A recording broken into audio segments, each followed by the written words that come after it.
पण जिल्हाधिकारी कार्यालय धाराशिव येथे पोहोचलो आहोत. येथे काही युवक आहेत, आपण त्यांच्याशी चर्चा करू. नमस्कार. माझं नाव मधुसूदन गोरख ढोले. मी पाटोद्याचा रहिवासी असून आम्ही आज या ठिकाणी कलेक्टर साहेबांना निवेदन द्यायला आलो होतो की पाटोदा ग्रामपंचायतमध्ये जो 15 वित्त आयोग झाला किंवा इतर कुठे निधी आहेत हे आमच्या गावातील सरपंच, ग्रामसेवक आणि जे विद्यमान सदस्य आहेत यांनी संलग्न मताने मिळून कमीत कमी 50 ते 60 लाख रुपयाचा घोटाळा झाला आम्हाला उघडकीस आला आहे. त्या संदर्भात आम्ही जिल्हाधिकारी साहेबांना निवेदन देण्यासाठी इथं आलो होतो. कशामध्ये झालं नेमकं घोटाळ्याचं बघायला गेलं तर आमच्या गावातील विद्यमान सरपंच यांनी शाळेतील आरो प्लॅन्ट झालं किंवा अंगणवाडीतील खेळणी, अंगणवाडीतील बाथरूम दुरुस्त झालं किंवा गावातील इतर अनुसूचित जातीमधले रस्ते झाले, यांचे जे आहेत यांचे काम न करता किंवा बोगस बिलं दाखवून इथं बिलं उचलली आम्हाला निदर्शनात आलं आहे. काम न करता बिलं उचलले? हो, काम न करता, काही ठिकाणी काम न करता किंवा जे इतर कर्मचारी आहेत किंवा सोबती आहेत त्यांच्या नावाने बोगस बिलं किंवा बोगस कंपन्यांचे, बोगस दुकानांचे, बोगस मेडिकलचे बिलं दाखवून त्यांच्या नावाने अनामुष बिलं उचलीत. तुम्ही ग्रामसभेमध्ये हा विषय मांडला नाही का त्यांच्या? ग्रामसभेला आम्ही वारंवार ग्रामसेवक साहेबांना याची माहितीच्या अधिकाऱ्याला मागणी केली असता त्यांच्यावरती पण सरपंच साहेबांनी प्रेशर टाकलेलं आम्हाला दिसून आलं आणि याची आम्हाला कुठल्याही प्रकारची योग्यरित्या माहिती पूर्णतः अजून आली नाही. ग्रामसेवक आणि सरपंचांना पूर्ण माहिती दिलीच नाही? पूर्ण कुठलीच माहिती दिली नाही आम्हाला. काय सांगाल? सरकारी अधिकाऱ्यावर दबाव टाकण्यात आला कागदाची माहिती पुरवठा करताना. सरकारी अधिकारी म्हणजे तुम्ही माहिती मागली, सरकारी अधिकाऱ्यावर दबाव टाकला कागद देऊ नका म्हणून. देऊ नका का बरं? कारण सर्वसामान्य माणसाचा हक्क आहे ना. गोड बंगल सगळं उघड पडाल ना त्याच्यामुळं. अच्छा, बरं. आता जवळपास आम्ही 2 महिन्यापूर्वी यांना अर्ज दिला होता पंचायत समितीला म्हणा ग्रामसेवक साहेबाकडं. अजून आम्हाला त्याच्यावरती एकही कुठल्याही विषयाची त्यांनी माहिती पुरवली नाही किंवा काहीच असं तोंडीही चर्चा केलेलं नाही की बाबा तुम्ही जे काही मागितले केले त्याच्याविषयी काहीच स्पष्टीकरण दिलेलं नाही. आणि स्पष्टीकरण मागायला गेलं तर सरपंच साहेब डायरेक्ट म्हणतात की बाबा तुम्हाला काय करायचं आहे ते करून घ्या, काय बघताय ते बघा, माझी मी खंबीर आहे. काय बघताय ते बघा म्हणजे? तुम्हाला काय करायचं आहे ते करा, तुम्ही काय करताय काय नाही मी बघून घेतो, मी खंबीर आहे, असं हे त्यांचं बोलणं आहे. म्हणजे सरपंच जनतेने याच्यासाठी निवडून दिलं?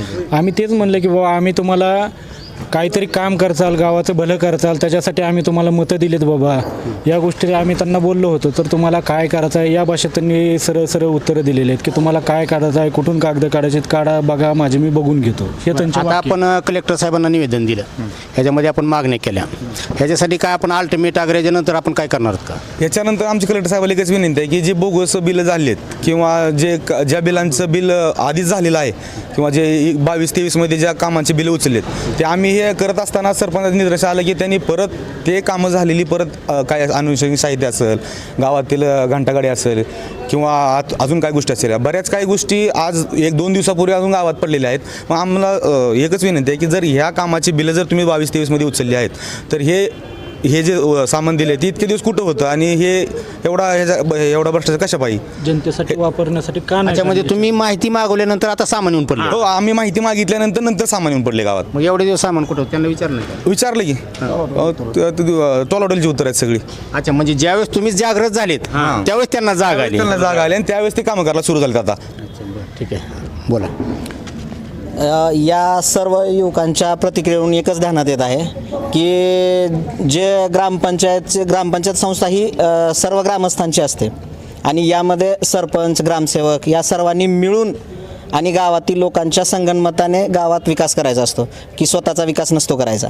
यामधनं एकच निदर्शनास आलं. त्यामुळे माझं या माध्यमातून आपल्याला एकच सांगणं आहे आणि प्रशासनालाही एक आव्हान समजा अथवा इशारा समजा, जर अशा लोकांवर तुम्ही कडक कारवाई करणार नसाल तर अखिल भारतीय छावा संघटना यांच्या पाठीशी ठाम उभा राहील आणि रस्त्यावर उतरेल. मग त्यासाठी उरलेले सगळं आम्ही आक्रमकपणे रस्त्यावर उतरून आंदोलन करू आणि जे काही दोषी आहेत सरपंच, ग्रामसेवक, सदस्य जे कोणी असतील त्यांच्यावर योग्य ती कारवाई करावी आणि या सर्व पाटोदा ग्रामस्थांना न्याय मिळवून द्यावा. अन्यथा आत्ता ज्या योजना यांनी सांगितल्या, शाळा असेल, अंगणवाडीच्या असतील, ज्या दुरुस्ती आहेत, ग्रामपंचायत फर्निचर असेल, या सर्व गोष्टींची जे आता जर समजा आज त्यांनी कामं करत असतील, तुम्ही बिलं जर 2 वर्षाखाली उचलली असतील आणि तुम्ही आज आणून टाकत असाल तर मग 2 वर्ष तुम्ही पैसा तुमच्या घरात ठेवला का? तुम्ही काय केलं इतक्या वर्षामध्ये? मग आत्ता तुम्ही नेमकं करताय काय? आणि तुम्ही जर जर त्या ग्रामपंचायतमधल्या कुण्या सदस्याला माहीतच नसेल की आपल्या गावात काय झालं आहे तर मग याला दोषी कोण आहे? मग त्यामुळं प्रशासनानं, माझं गटविकास अधिकारी असतील, कलेक्टर साहेब असतील, यांना एक विनंती आहे अथवा इशारा समजा, तुम्ही जितक्या लवकर होईल अशा दोषींवर कठोर कारवाई केली पाहिजे, अन्यथा इथून पुढचं होणाऱ्या परिणामाला सर्वस्वी प्रशासन जबाबदार असेल. बरं, अखिल भारतीय छावा संघटना धाराशिव ही कायमस्वरूपी अग्रेसर असते. अण्णासाहेब जावळे पाटील म्हणलं की लोकांना आजही त्यांचे कार्य आठवतं. धाराशिव जिल्ह्यात जर पाहिलं, एक तुमच्या पाटोदा गावापुरतं नाही किंवा माझ्या गावापुरतं पूर्ण ग्रामपंचायतमध्ये असाच भ्रष्टाचार चालू आहे, तर ह्याच्यासाठी अखिल भारतीय छावा संघटना काय करणार का?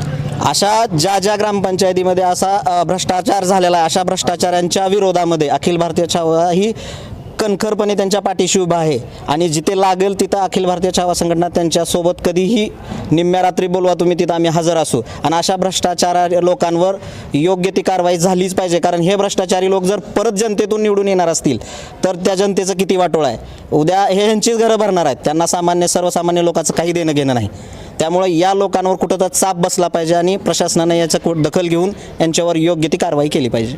तुम्हाला वाटते का कलेक्टरला निवेदन दिल्यानंतर म्हणजे जिल्हाधिकारी कार्यालय किंवा उपजिल्हाधिकारी कार्यालय हे यांच्यावरती कारवाई करतील का? कारण ह्याच्या अगोदरची जर पार्श्वभूमी पाहिली तर यांच्याकडे खूप सारी निवेदनं येतात, पण ह्याच्यावर ॲक्च्युली खरंच अंमलबजावणी होते का? नाही, आता कसं आहे माहीत आहे का, सगळ्यात महत्त्वाचं म्हणजे हा सगळ्यांना जर जे आमचे स्थानिक आमदार आहेत त्यांच्या जवळच्या असल्यामुळं, त्यांच्या संबंधितल्या असल्यामुळे त्यांचाच वरदहस्त आहे. त्यामुळे त्या वरदहस्तामुळे आणखी हे काय करतात, आणि जर यांनी काय नाही केलं तर मग आम्ही आहेच ना रस्त्यावर उतरायला. ते रस्त्यावर उतरून आम्ही आमचा न्याय नक्कीच घेऊ. बरं, मला सांगा, लोकप्रतिनिधी जनतेनं निवडून दिलेला असतो तो कुणासाठी आणि कशासाठी असतो? तो लोकांसाठी असतो, स्वतःचं घर भरण्यासाठी नाही. म्हणजे मालक, जनता मालक का लोकप्रतिनिधी मालक? नाही, जनता मालक आहे, ज्यात लोकप्रतिनिधी मालक नाहीत. मग आता उलटं चित्र दिसते. नाही, उलट आहे ना, जनतेला इथं नौकर केलं त्यांनी आणि ते मालक झालेत. आणि रुबाब असा आहे की सगळं मीच करतोय, तुला जे करायचं आहे ते करून घे, तू काय माझं वाकडं करणार आहे, अशा भाषेत त्यांना उत्तरं मिळालेली आहेत. असे 100 अर्ज येतील, ते मी करायला खंबीर आहे, माझा नेता खंबीर आहे. नेत्याच्या जीवावर जर हे असतील, आता आमच्यामधलेच एक प्रकार असा, BDOचं पत्र आलेलं आहे ग्रामपंचायतला, तर ग्रामपंचायत शिपायानं ते पत्र घेऊन सरपंचाच्या हातात दिल्यानंतर सरपंचाचं काम आहे, हे गावाला आलेलं पत्र आहे, हे व्यवस्थित अधिकाऱ्याकडे दिलं पाहिजे. का ते पत्र फाडून कोण आहे घाला ग्रामसेवक, अशा भाषेत जर उत्तर असतील, मग तुम्ही काय करताय नेमकं? तुम्ही दमदाटी आणि दादागिरी, मग आमदाराचं त्याला समर्थन आहे का? ह्याही गोष्टीचा कुठेतरी विचार करणं गरजेचं आहे.